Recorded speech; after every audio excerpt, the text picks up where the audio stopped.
Percent student के मन में ये सवाल आता है कि भारत का दूसरा सबसे बड़ा संवैधानिक पद कौन सा है और राष्ट्रपति के बाद सबसे महत्वपूर्ण पद किसका है। तो चलिए 1 मिनट में पूरा उपराष्ट्रपति के अध्यायों को समझते हैं।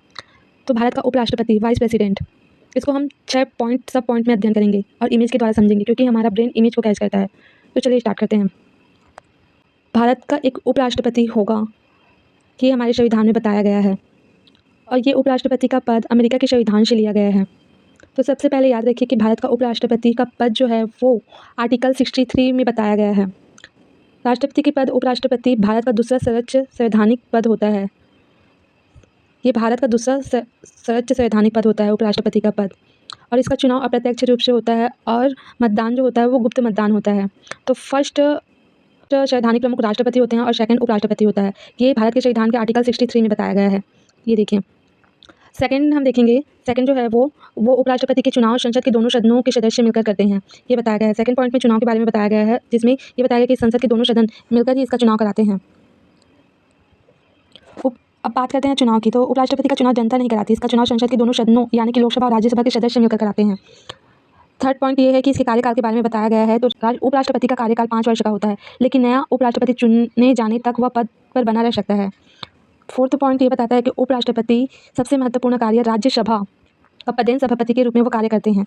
वह राज्यसभा की बैठकों का संचालन करते हैं और उसके अनुशासन को बनाए रखते हैं। याद रखिएगा, ये सवाल भी एग्जाम में आता है कि क्या उपराष्ट्रपति को वेतन दिया जाता है। तो इसका आंसर होगा कि उपराष्ट्रपति का वेतन नहीं दिया जाता, बल्कि उन्हें उनका वेतन राज्यसभा के सभापति होने के लिए दिया जाता है और उनका वेतन 4 लाख रुपये होता है।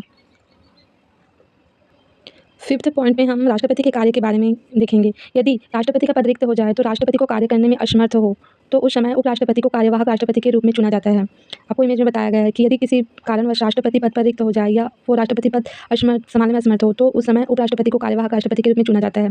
सिक्स पॉइंट में हमने त्याग और उसको हटाने जाने की प्रक्रिया को बताया गया है। तो उपराष्ट्रपति अपना त्याग पत्र राष्ट्रपति को देता है और राज्यसभा की प्रस्ताव पारित करके पद से हटाया जा सकता है और फिर इसे राज्यसभा के में प्रस्ताव पारित करके उसे पद से हटाया जा सकता है। तो अनिवार्य रूप से अगर राज्यसभा के उपसभापति यानी कि उपराष्ट्रपति को पद से हटाना है तो अनिवार्य रूप से प्रस्तावना राज्यसभा में ही होगी। 14 दिन पहले इसके लिए वाइस प्रेसिडेंट को सूचना देना अनिवार्य होता है। राज्यसभा में ये कुल सदस्य का 50% +1 बहुमत से इसे पारित करना होता है। फिर इसे सेकंड हाउस में भेजा जाता है लोकसभा में इसे साधारण बहुमत से पास किया जाता है।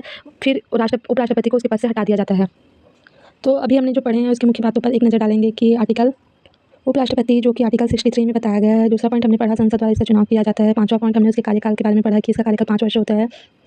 छठवां पॉइंट हमने राज्यसभा के पदेन सभापति के बारे में पढ़ा। चौथा पॉइंट पांचवा पॉइंट हमने राष्ट्रपति के कार्यवाहक होने की बात की और फिर हमने सिक्स पॉइंट हमने त्यागपत्र के बारे में पढ़ा कि राष्ट्रपति अपना त्यागपत्र उपराष्ट्रपति को देता है और फिर लास्ट पॉइंट हमने राज्यसभा के प्रस्ताव द्वारा हटाए जा सकते हैं इसके बारे में पढ़ा।